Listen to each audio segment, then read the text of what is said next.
Hello guys. Test ulit natin to guys with 63 ampere. And then meron tayong ilaw, electric fan, TV na naka-load. And today is ang priority natin ay solar. Secondary natin ang DU. Okay. So try natin to guys. So once na pinatay natin tong inverter, tingnan nyo guys okay, lumipat lang siya sa DU. Yung electric fan nyo yung ilaw sa yung TV, di ban lang namatay. Okay, so pero DU na yung sumusuport nyan.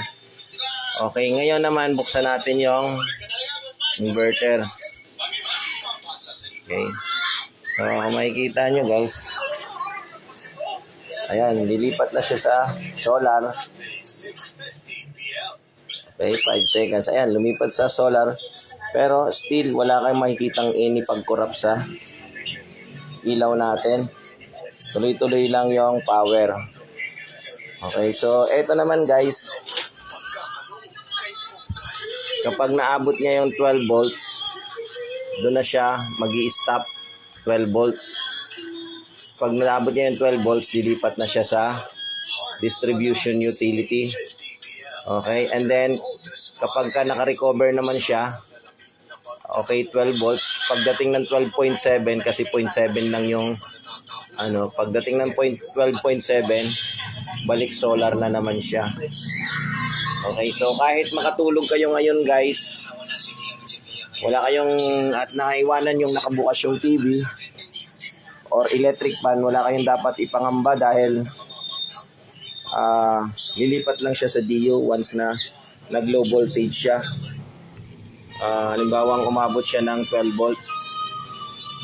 Kapag umabot siya ng 12 volts, lilipat lang siya sa distribution utility. Parang ganito lang guys. Parang pag namatay yung power output ng inverter, ayan lumilipat lang siya sa grid, pero hindi nawawala yung load nyo. So hindi siya malaking disturbo sa atin. So, halimbawa bubuksan ulit natin. Okay, ayan, kung makikita nyo guys, tuloy-tuloy yan. So 5 seconds, magbibilang lang siya. Okay, okay, lumipat na siya, pero tingnan nyo, buhay pa rin siya. Yan yung mga project natin DIY guys, diba? So kaya ba yan ng mga nag-aral ng yung sinasabi natin, nag-aral ng mga ba yon, diba?